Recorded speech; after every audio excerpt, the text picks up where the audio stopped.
तो transverse colon clear है। Coeliac, this is सीलियम, इलियोसिकल जॉइंट,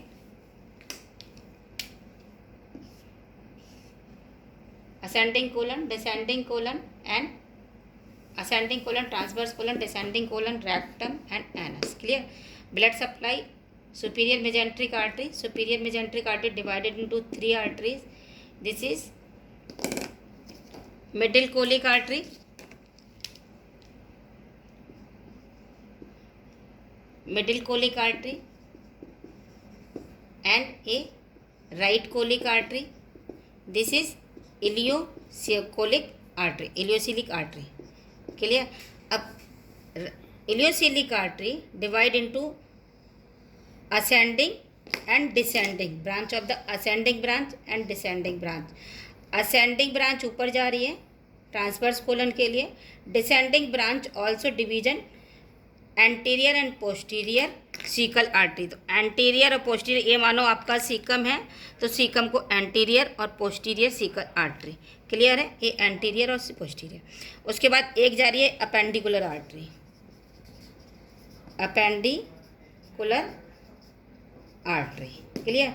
ये कौन सी हो गई, anterior and posterior caecal artery.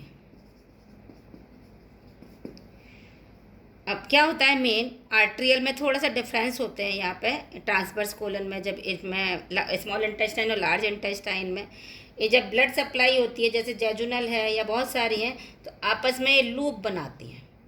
This is a loop, this a marginal artery, this known as the marginal artery. तो जब ये मार्जिनल आर्टरी का नाम देंगे तो marginal artery division into marginal artery, this is a marginal artery. यहाँ पे होगी आपकी colon, small intestine, ileum and jejunum होगा। जैसे इलियम और जेजुनम, इस तरह से इलियम और जेजुनल ब्रांच होंगी इनकी, इस तरह से ये सप्लाई कर रही है आर्टरी, ठीक है। तो this is a marginal artery branch of the ilium jejunum. ऐसे ही राइट एंड इसकी ब्रांचेज भी होंगी छोटी छोटी, तो ये आपस में लूप बनाएंगी। दिस इज द, एक मिनट रुकना,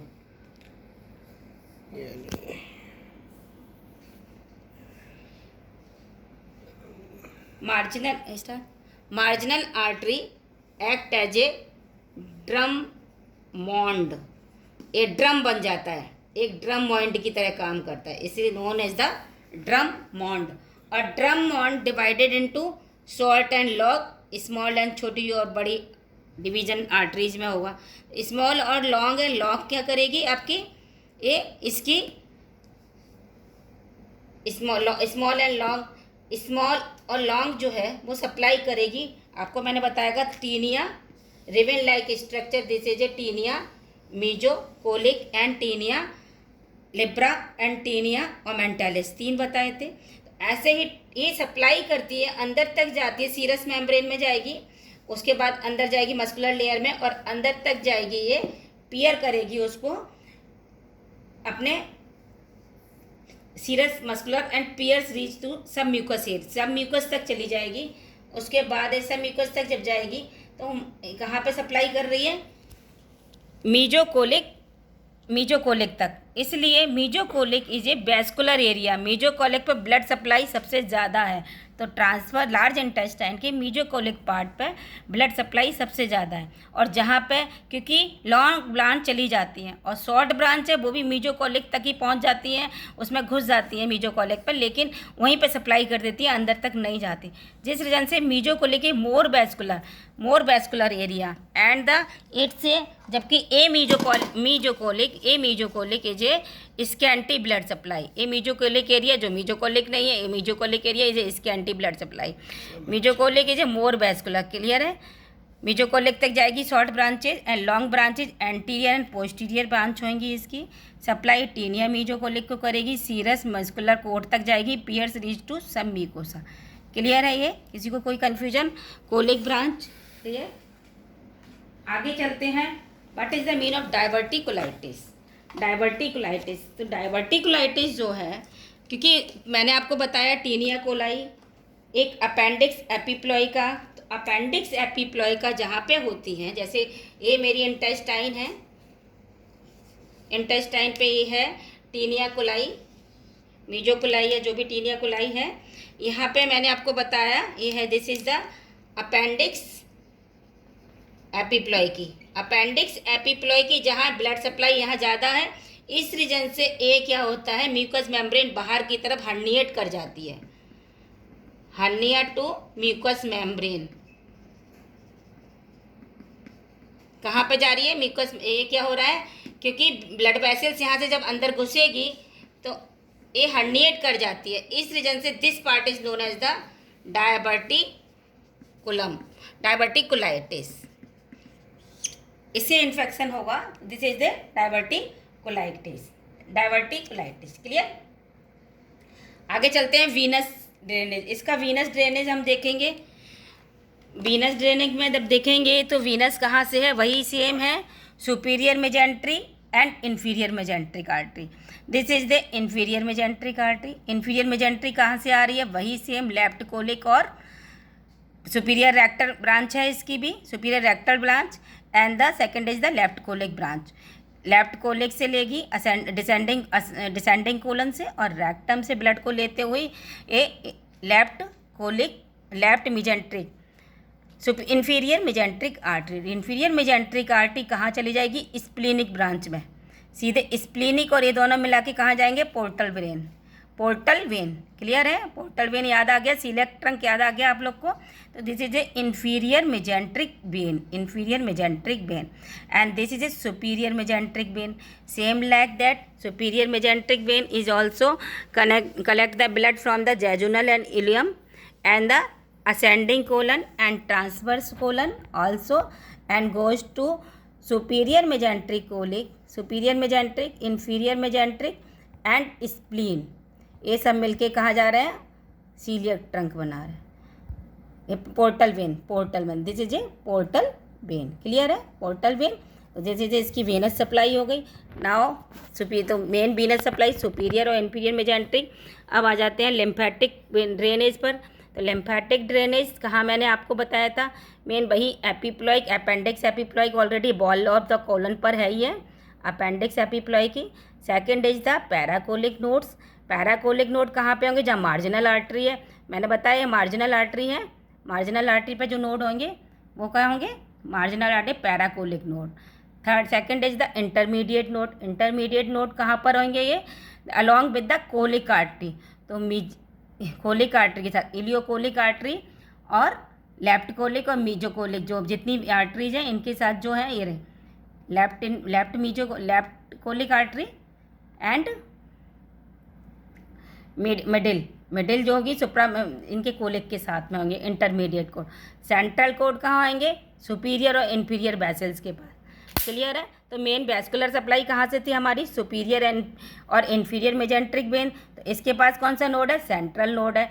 ये किसमें डिवीजन हुआ था हमारा, कोलिक में, एमआरआई वही आपको याद आ गया, मिडिल और राइट और इलियोकोलिक एंड लेफ्ट वाला, तो उन सब के जो लो नोड है वो क्या, इंटरमीडिएट नोड है। उसके बाद मार्जिनल, तो मार्जिनल का पैराकोलिक है। उसके बाद एपिप्लॉइक बॉल के ऊपर ही लगा हुआ है, तो 4 नोड है, चारों एरिया के सेपरेट नोड है।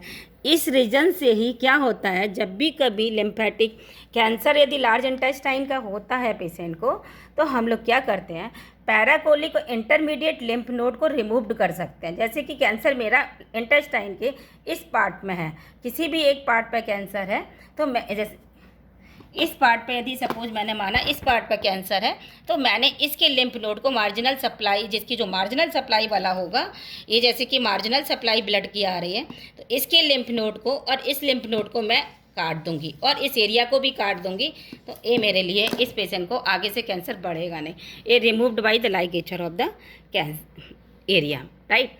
अब आते हैं नर्व सप्लाई। तो पहले हम पढ़ते हैं गट की, जैसे हमने गट के पढ़ा, हाइंड गट, फोर गट और मिड गट, इन तीनों की ब्लड सप्लाई, सीलियक ट्रंक और सुपीरियर मेजेंट्रिक और इन्फीरियर। ऐसे ही गट का यदि हम नर्व सप्लाई पढ़ेंगे तो large intestine bearing lower half of the anal canal, मतलब कि ये सोचो रेक्टम का जो पार्ट था, रेक्टम का ये हमारा जो पार्ट है, ये है एनस ए है एनस और ये रेक्टम, तो इसका लोअर हाफ ऑफ इसे छोड़ दो, ठीक है, लेफ्ट कर दो। इसे आप यदि लेफ्ट कर देंगे छोड़ के, और पूरी जीआईटी में सप्लाई कर रहा है कौन सा, सिंपैथेटिक और पैरासिम्पैथेटिक दोनों, राइट। तो large intestine bearing lower half of anal canal is both parasympathetic and sympathetic also. Midgut, sympathetic midgut को क्या कर रहा है, coeliac and superior mesenteric ganglia. तो मिडगट में कहाँ सप्लाई कर रहा है, 11 to L1, और हाइंडगट को L1 to L2। तो हर चीज़ में याद रखना, लंबर वर्टिब्रा सप्लाई कर रहा है हाइंडगट को, और मिडगट को सप्लाई कर रहा है 11 और L1, right. Parasympathetic vagus nerve supply कर रही है सबको, क्लियर है, वैगस नर्व है। Both of the nerve are distributed through the superior and mesenteric plexus, superior and mesenteric plexus. Parasympathetic में क्या है, pelvic splanchnic nerve both by superior hypogastric and inferior mesenteric plexus. भाई ये main है कि superior mesenteric plexus में midgut में है, और इंफीरियर मेजेंट्रिक प्लेक्सिस से हाइंडगट को। याद होगा पैरासिम्पैथेटिक सप्लाई कैसे होती है, वर्टिब्रा से एक सिंपैथेटिक ट्रंक होता है, सिंपैथेटिक ट्रंक के बाद सप्लाई होती है। तो जो पैरासिम्पैथेटिक ट्रंक होता है ना, वो आपने था CPMT में पढ़ा होगा, तो हाइपोगैस्ट्रिक होते हैं, इसीलिए सुपीरियर मेजेंट्रिक प्लेक्सिस के थ्रू मिडगट को सप्लाई होती है, इंफीरियर मेजेंट्रिक प्लेक्सिस के थ्रू पैरासिम्पैथेटिक को सप्लाई होती है, राइट, क्लियर है। तो अब इसमें क्या होगा, लार्ज इंटेस्टाइन का वही स्कीम आ गया, सिंपैथेटिक सुपीरियर मेजेंट्रिक के थ्रू T10 और L1 पे जाएगी, और पैरासिम्पैथेटिक बोथ वैगस, क्लियर है। तो large intestine is also part of the mid intestine, last part is a hindgut का, otherwise starting part is the midgut का है, ओके।